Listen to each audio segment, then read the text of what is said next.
The first paper of this session is by Dr. Sujata Raiji, Women and Nature, Locating Ecofeminism in Indian Context. Please go ahead. Thank you so much, sir. First, I would like to thank the organizers for giving me an opportunity to present a paper on this platform. A very good afternoon to the organizers, the panelists, the co-participants, and everybody present here for this seminar. So as my topic is Women and Nature, Locating Ecofeminism in Indian Context. And we all know that ecofeminism has its very own prominence with the emerging field of environmental ethics, feminism, and ecology. The quest in ecofeminism is basically to unravel the synergy between the women's exploitation and profiteering that one does from the environment. Prominent thinkers believe that to understand the true essence of ecofeminism, one will have to actually unpack or explore the structure threadbare. So all ecofeminists do agree on one point, that there are connections between the domination of world and nature, and they have divergent opinions about the typologies of connections, thus giving rise to plurality of positions even within ecofeminism. So my attempt in this paper would be first to explore the views of prominent ecofeminists who agree that there is a common ground for subjugation of women and the domination of nature. The line adopted to understanding these underpinnings could be based on typically understanding their history, their culture, their language, their philosophy, on so many other different grounds. The true essence of ecofeminism can only be defined after examining these various intersections or the instances of ecofeminism. And Karen Warren has very rightly opined that just that there could be not one version of feminism.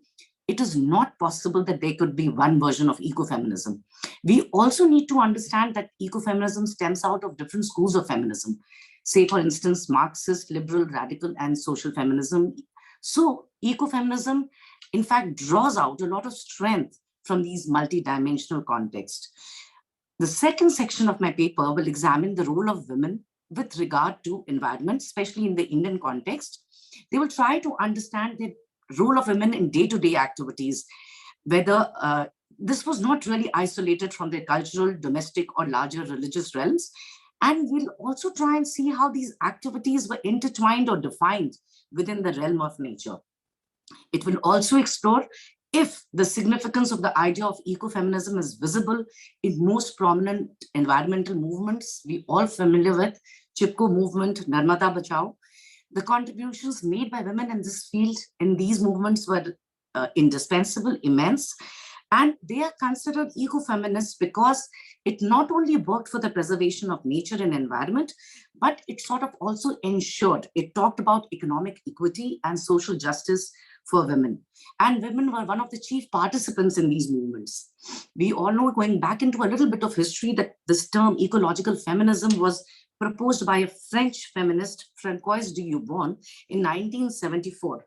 It basically relates to, it is talking about environmental advocacy. It is also talking about the analysis has to be from the angle of gender. So it is environmental advocacy with feminist analysis. This basically was a period when, it lapsed with second wave of feminism. We are familiar that second wave of feminism typically dealt with issues of domestic violence, marital rape, sexuality, family issues, marital rights, etc. But it also focused on a lot of intra-feminism disputes, ecofeminism being one of them. So ecofeminism is one such social and academic movement which came into prominence in 1970s and 80s. It is both a social movement, that's why the emphasis on the environmental movement that it led on to, and of course, a theoretical discourse. The feminist movement so far had failed to address the concerns of nature. And it was observed that even the green movements could not explain how nature is a gendered issue. So there was this gap, this lacuna, which was felt on both the ends. And Rosemary Radford Ruther, in her book, New Women, New Earth, says, I quote, "Women must see that there can be no liberation for them and no solution to the ecological crisis within a society whose fundamental mode of relationships continue to be one of domination. They must unite the demands of the women's movement with those of ecological movement to envision a radical reshaping of the social economic relations and the underlying values of the society. So eco-feminist movements tries to undertake both these things together. It basically, all ecofeminists have defined nature as a feminist issue by proposing that the same pattern of hierarchy or the same patriarchal domination that has domineered and devalued everything feminine has also extended or got the subjugation has extended to the environment. So environment is viewed as a mere instrumental object to be serving the need of human. When I say human, it means male. So it is also called as androcentric male behavior, and the patterns of subjugation or domination gets extended from humans to female and other human others and earth others. These terms were typically brought out by Karen Warner in her work. Karen Warner defines this in a significant framework. She says how this operation works. It basically works on three levels. First is the value hierarchical thinking, where there is a up-down thinking, naturally according a superior status to something which is up as compared to something which is down. The second feature was value dualism. Value dualism, where we have a disjunctive pair, and these disjuncts in the pair are oppositional. One which is holding a higher status as compared to the other. They are definitely not in a complementary role. They are exclusive as against an inclusive role. Say, for instance, some of the disjunctive pairs are like man, women, culture, nature, reason, emotion. Yes, reason, emotion. These are some kind of a disjunctive pairs, and nature, culture. So these disjunctive pairs are the ones which sort of imbibes in us or implores us to think in terms of one being having a superior status as compared to the other. This led to the logic of domination or to the structure of argumentation which justifies subordination. So in this process, we see, because of the structure which was very well laid out by Warren, women have got naturalized and nature has got feminized. The traditional position of patriarchal society of associating women with nature is the root cause of both naturism and sexism. So males' association with culture is considered to be superior as association of women with nature. Male assumes the supremacist position. Warren defines this unjustifiably dominated groups as others, within quotes. She calls them as human others. These human others could be women, people of color, race, children, etc. She goes on to explain in terms of ecofeminism and calls the other dominated group as earth others, which typically would be animal, forest, land, etc.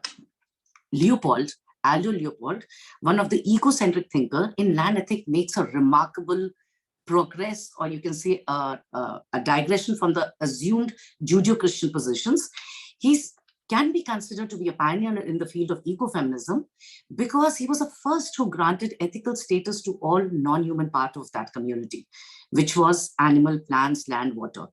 And he explained why there should be an equal relationship with humans and other human others. This inclusive and holistic understanding of environment launched the modern preservation movement, and it also illustrated how issues both at human level and at earth level can be viewed through a framework of caring, through a framework of holistic understanding, through a framework of nurturing. Women have been known to have participated in a lot of preservation movements and conservation movements. It started around somewhere in 19th century and got more pronounced in 20th century. I would just draw your attention to some of the environmental movements where women have strongly participated, and they worked for feminism, peace, and ecology. The 3 Mile Island in Pennsylvania, this was one of the movements where women were agitating against the large amount of radiation being released and causing detrimental health effects for women and everybody who stayed in and around. It was in US. In Amherst in Massachusetts, a conference organized by Yenestra King, another eco-feminist, who talked about, stressed in this conference about the connectedness and the wholeness of the theory. And she also later on took on a protest march in Pentagon, where she was demanding for equal rights in sphere of social, economic, and reproductive areas. Apart from that, she also focused that the government should stop and end to the militarist actions taken by the government. Why? Because these military actions were creating or were causing a lot of damage to the environment, to women, and especially to the children. In Kenya, we know of Wangari Maathai in 1979, who worked on a green belt movement.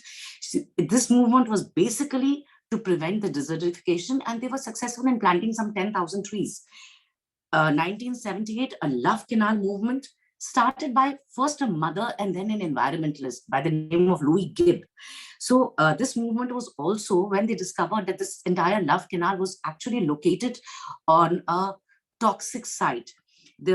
Louis Gibb was one of the first one who discovered that because of these toxins, rampant health issues amongst mothers, amongst children, again, illness, reproduction issues against birth defect in babies, abnormality in pregnant women. So they were successful in imploring the government to relocate these people. Some 800 families were relocated. In India, similarly, in state of Uttarakhand in 1978, we see a Chipko movement, which was against the deforestation policies of government. India had just gained independence, so there was this rapid need for industrialization, and India was trying as much to be a part of the developmental race as the Western countries, and how this movement becomes one of the prominent movements in the landmark or in the map of environmental movements. I will just discuss in the second half. So the significance of the idea of ecofeminism is visible in most prominent environmental movements, be it Chipko movement or Narmada Bachao. Vandana Shiva, Dr. Vandana Shiva is regarded as the pioneer of the eco-feminist discourse in India, who maintains that women's contributions were sidelined. Women have always been at the center in solving such societal problems and definitely working for environmental protection because their association with the environment is at a close proximity. And how she intends working on this is that she looks into Indian philosophy. She reflects on Indian philosophy and the spiritual aspects of the philosophy to widely influence through her arguments. She says, I quote, "Women in India are intimate part of nature, both in imagination and practice. At one level, nature is symbolized as the embodiment of the feminine principle. And at the another, she is nurtured by the feminine to produce life and provide sustenance."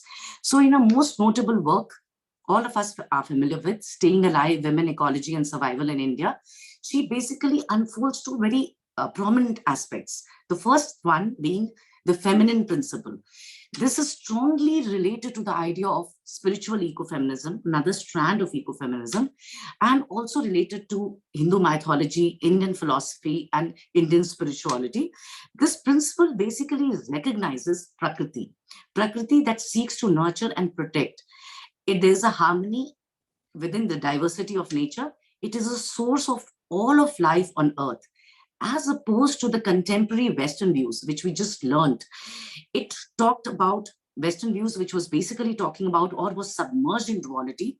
This view of Prakriti is duality in diversity. It talks about duality and unity between man and woman, between person and nature.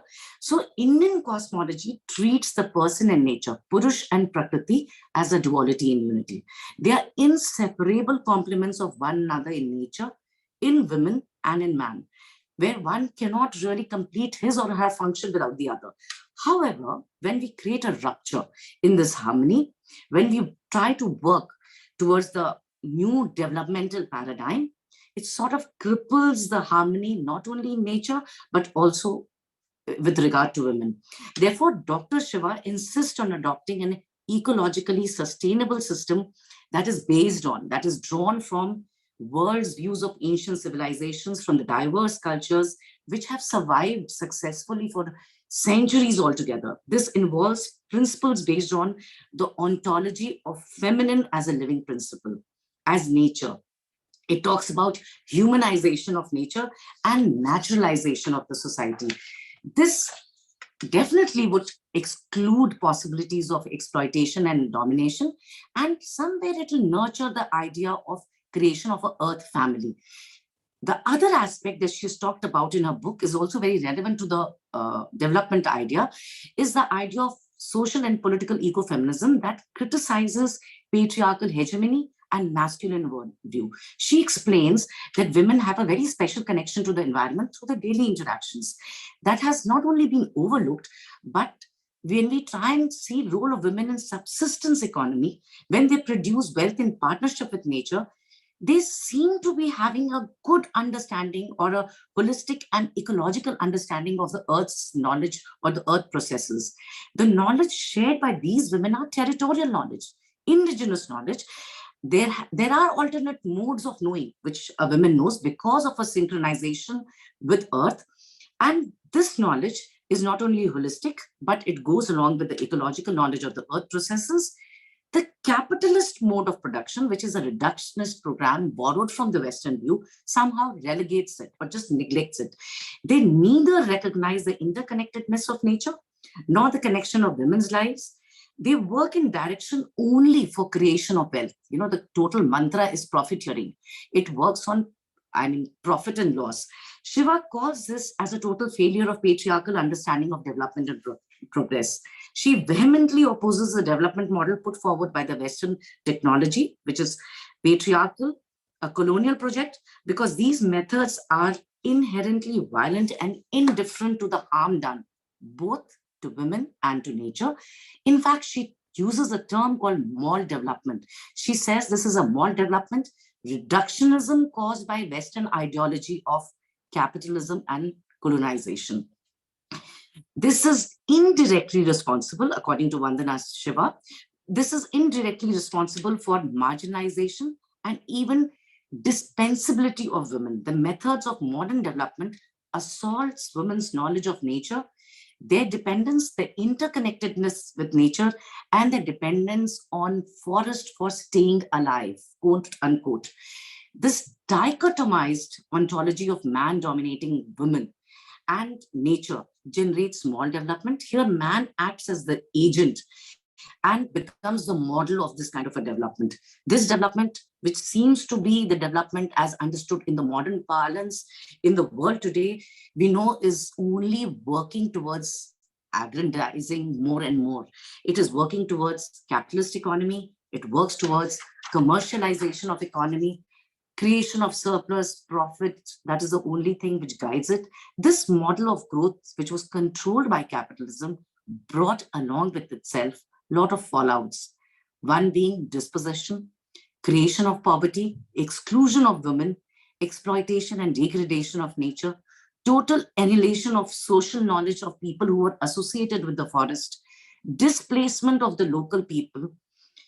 In fact, Vandana Shiva borrows views of Gustavo Estiva and states that, I quote, development is a permanent war waged by its promoter and suffered by its victim. When we talk about ecofeminism, it's not that women were just passive observers of these kind of changes, or they were just bearers of these blind development process. Women, in fact, are potential and have the power for revolution and change. In Chipko movement, in Narmada Bachao Andolan, we have seen how women came ahead, protected and worked for the regeneration of forest, which necessarily shows the interconnection between women, nature and development. Chipko movement in 1978 was one very successful ecological movement where women could prevail upon the government to retract the policies when they had come to cut down on the trees. What we learned from it, we are all very familiar, so I'm not getting into too much of detail of Chipko movement. Gaura Devi was one such prominent women leader who led the movement, and the women's participation was clearly visible. It was a very successful one. What we understand that when women were talking about this movement, when they were trying for protection of the trees, it was not for the commercial need, or it was not because they wanted the tree for the commercial use. In fact, for the first time, Bandyopadhyay and Vandana Shiva has talked about it in one of the articles, that they understood the use of trees as one of them, as an ecological resource, not as something for commercial benefit. They understood that trees are there to fulfill our need, but definitely not the greed of the humans. The involvement of women broadened the scope of movement, Apart from talking about environmental issues, it also broached upon topics of social issues such as domestic violence, women's representation in village councils, which was missing till then. Women were totally invisible from this front. It also took on topics like male alcoholism, which is a big prominent problem in hilly areas, and it became a part of the struggle. This movement shows the interconnectedness between women, nature, human survival, and subsistence. Bandyopadhyay and Shiva says that it was probably one of the great representation of special relation between women and nature. Women have been a source of dissent. They have possibility. They can come up with an alternative ideology. They are agent of change, and their responsibility towards environment should be reflected in their participation with any issues which concerns nature. They should be taken as equal stakeholders when there are any such policies being formulated. So far we have seen that they were not only neglected or totally invisible in such things. Even the policies which came for, say, an agro-based or a forestry-based policy, if it was launched in such pockets, rural women were missing. Because of the social taboos, because of the customs, because of the local traditions, women were totally relegated to the background. Their role was only defined in terms of domestic women, in terms of the role in handling agricultural activities, livestock caring. So as a result, now we need to understand that women also need to be seen or viewed as an alternative ideology. They are the ones who also have territorial knowledge, and their participation or their knowledge or their epistemology should be brought to the table when such policies are being decided. Vandana, we have talked enough of the problems. Vandana Shiva tries to go back to reflect on the Vedic and the spiritual life, the lifestyle, the economy, the society, to give an answer to this. And she has come up with some very simplistic solutions, which we all are very familiar with when we talk in terms of the environment. One such was theory of Vasudhaiva Kutumbakam, which emphasizes. Yes. Are you towards the conclusion? Yes, sir. Just a minute. So one such theory was Vasudhaiva Kutumbakam, which says about the whole earth is our family. So she says that one needs to go back to the root. One needs to accept that the whole earth is a family. Every living, non-living is an intrinsic part of the nature. She's not trying to implore or insist that we go back to the Stone Age. She attempts to connect this spirituality or these Vedic lifestyles or teachings with a cutting-edge ecological science and emphasizes on the word of interconnectedness. Another thing that she stresses upon is the idea of men and women being unequal, these binaries, the social constructs that we have created in the society. She says this is a totally Western, reductionist, mechanistic, patriarchal way of understanding. This was just supposed to be a horizontal divide between different sects, but unfortunately, it has created a vertical divide. We need to understand that, of course, there are diversity between genders, races, class, color, everything. And these diversities are biological diversities. They need not be understood in terms of deficiency. She says the Indian philosophical concept of dharma should be taken into consideration. And she explains how everyone has their own swadharma due to their intrinsic worth, and it is a definition on which everybody should work and they have their own roles to perform. Apart from that, she, of course, because she's a critique of this capitalist mode of production, she insists that we go back to the model suggested by Gandhi, not only Swadeshi, but also a socialist pattern. The emphasis is that the pattern which says, power is only in the hands of few or owned by few people who own the means of production, this needs to be destroyed. She insists on working on integration, inclusive agenda of concern based on respect for diversity. Diversity both in terms of nature and human beings, and there are no sections of non-human others left on periphery. Adding to this point, I will say that since ecofeminism is also trying to find equal support and resonance of its philosophy in all walks of life, they say that we should stop this othering of not only women and other human races, but othering of also earth others. It's time we try and connect and stop or correct the othering of others and work towards strengthening the position of women in not only in political economy and in social cultural matters. The intervention should also work for human others and earth others, and definitely it will have a very positive impact in upkeep of the environment, in trying to safeguard the interests of women when we see in terms of economic equity and social justice. Thank you. Thank you very much, Dr. Sujata Rai. Actually, we were trying to get Dr. Vandana Shiva herself to the conference. We tried last time. She was busy. She was traveling in some foreign country at the time. And again, we missed even this time. We were not able to get her for this conference. And you fulfilled that gap today. Thank you so much. And you have such a nuanced discussion, particularly. And actually, do you know that we are going to have a conference on feminine in Hinduism? Next conference is that. Okay, I welcome you to that also. Please come there. It'll be an honor, sir. Yes, sir. Please send a paper to that conference also. And every one of our conferences is connecting us to wonderful figures like you. Wonderful scholars, so rigorous, so deep and wide in your analysis and understanding. This is what is required. This level of academic rigor and depth and width is what is required today in Indic studies, Indic knowledge system studies. Particularly this ecofeminism, we already mentioned ecofeminism in our concept note for this conference also. And how, and this particular aspect of breaking the binaries, I don't even want to call it breaking the binaries, not recognizing the binaries, not having the binaries at all.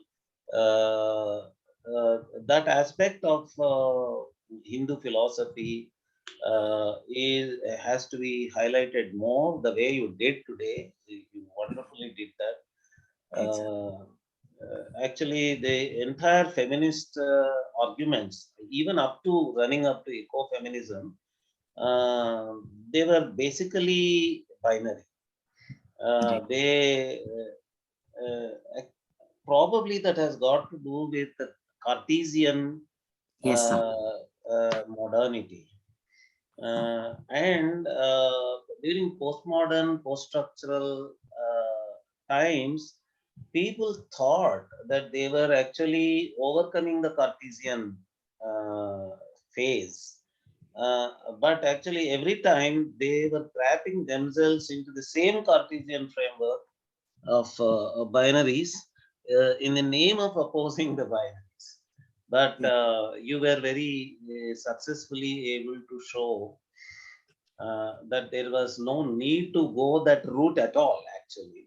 And Dr. Vandana Shiva also does it very delicately, very carefully, and you have brought out her thought also very well into this conference. But I don't know whether audience have questions with regard to this or not. Yeah, this question is specifically for people who are skeptical about the following. You mentioned Srimati Vandana Shiva talks about women's specific connection. This is by Aditi M. Aditi M. But isn't Vasudhaiva Kutumbakam used in the context of tricking others for Panchatantra's message for us to be careful of such claims? Sangam Talks had a talk about our misunderstanding of this phrase and how we use it incorrectly.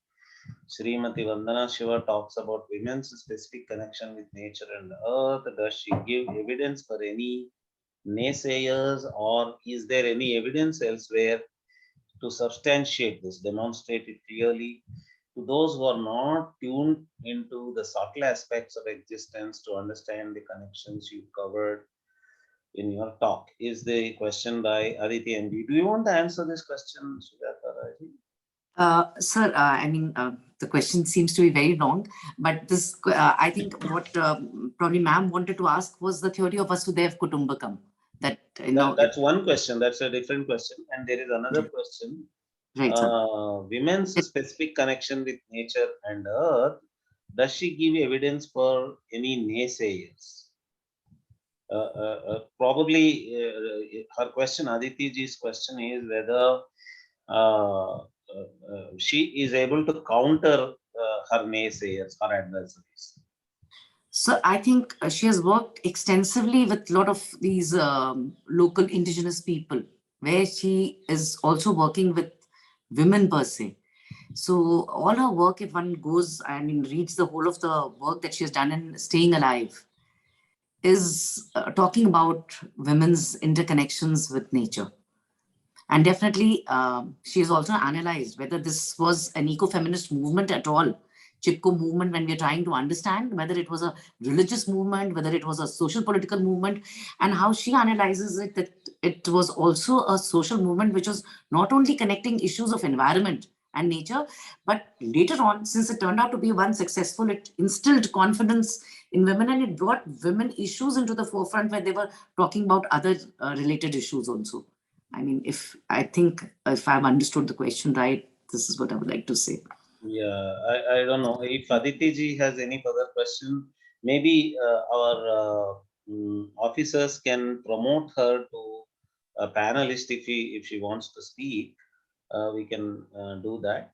And Aditi ji, this with regard to the Vasudhaiva Kutumbakam thing and other things. Let us just remember that, including Dr. Vandana Shiva, people may not be, and we should not even expect them to be so meticulously learned with regard to the origin of these kinds of phrases thrown onto us to trick us into some kind of universalist thinking.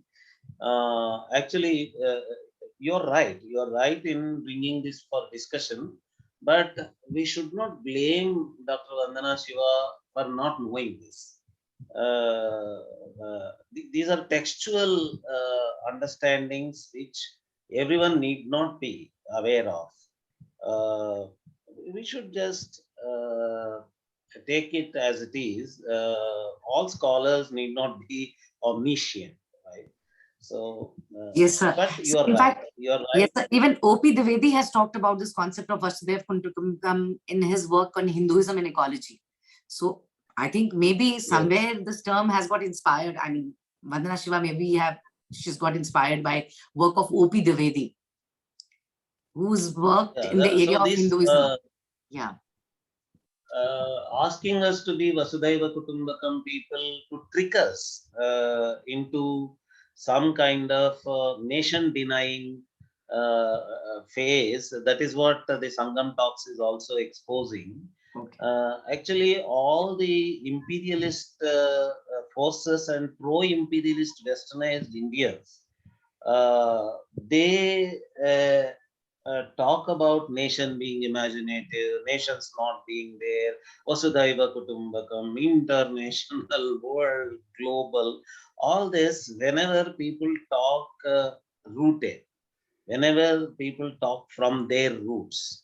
For example, if there is an African or South American indigenous group that talks about the indigenous ecofeminism or indigenous cultures and all that, there is immediately a Vasudhaiva Kutumbakam thing. No, no, no, don't emphasize Africa.